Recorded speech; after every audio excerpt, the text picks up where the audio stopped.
Onye zuru ego dị abụghị ihe ọjọọ. Yes o, ọ bụrụ na ị na-adịghị ego nye gị, zuru ego. Zuru ego, ị na-ezu egosikwa ya, mmekwa ka ị mara na ị na-ezu ya. Yes o, ọ bụghị njọ maka ndị na-asị na onye zuru ego dị nọ njọ ka ọ bụ ọ bụghị njọ. Di gị ị na-adịghị ego, ọ bụrụ na o nyeghị gị ya, ndị mana o nwere ego, nwanne zuru ego.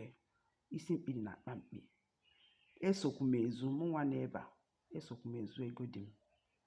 Adị dị m mana m na-ezu ya, ọ na-ejidekwanụ stedi. O jide m ya akwaba m. O nwere ka ọ ya bụ njere ije ezu, nche na ọ na-akpọ n'ụra ka nje sechanụ.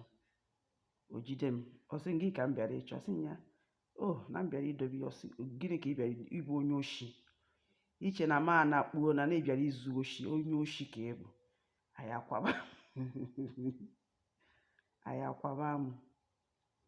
So onye zuru ego dị ọ bụghị njọ, mana gị ezuukwu na di gị eziwu. Izuukwa na ezu, imekwana ka di gị izukọta na di gị si na ọka izu daa ya. Maka ụmụ nwaanyị daa anya ukwu, ebe onye hezie ka o wekọrịcha ha ncha. Mba, nke ahụ bụ obi ọjọọ. Ihe ya emekata ka di gị daa, ịtagbuo onwe gị n'afọ. Ka ị na-ezukọ ya oshi a, ka ị na-ekpekwara ya ekpere ka o wee na-enweta mmụọ. Ndị wee na-akpịchanụ.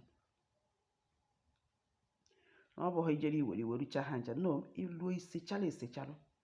Ọ makwana ihe na ọmụ were enyi ya wee goro ihe nyọrọ gị ikpeghe nye m ego. Ya so ekwuo ya ka anyị ekwu ya, hapụkwa ya. Eso m ezu stedi kwọ. Nwe ka ọ ya bụ oge dị na-aṅụ nkwụ, ọpụta o yiri trọza esechapụ dobe ofu ebe wee na-akpụzi ụlọ ebulie. Ha nnuzi ebe ahụ ese enyi eserese.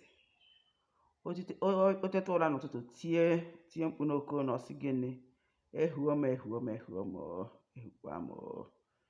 bịa one ka i were. Asị nye kpọkwara m afa na nwekwa ego nwere.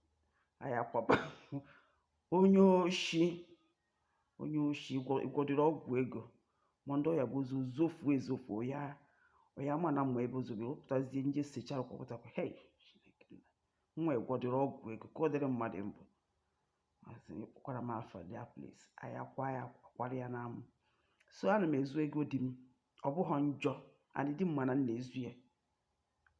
Anyị akwara ya amụ, ya kpọ mbụ onye oshi izukwana. Ma nke ya bụ nzute ewe nsi epepe sup ya na-ata ego ka ọ na-asị. Asị m ị na-eri ego m, nsị ọ ya so na-atakwa ego ya, mana ga-ezu ngwana dị ga-ezuwu.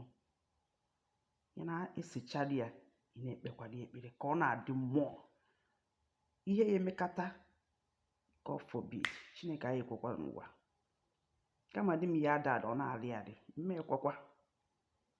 So ị na-ezu ya, ị na-eyuzu nọmba 6. Ya bụkwara ụmụ nwaanyị ndị a na-eji anya ukwu ezukọsi di ego, ọ na-ada ya daa ka aha abụ ọkwa ya. God forbid. Ị na-akpịchara ya, ị na-ekpekwara ekpere ka ọ na-abịa mmụọ. Ihe akụ ihe enwe. Ịghọtago?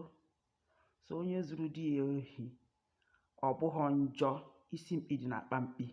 Ego dị gị bụ ego gị. Your husband property is your property. Yes o, ọ bụrụ njọ. Na-ezuchara ya nwayọọ, na-ekpekwara ya ekpere. Ịghọtago?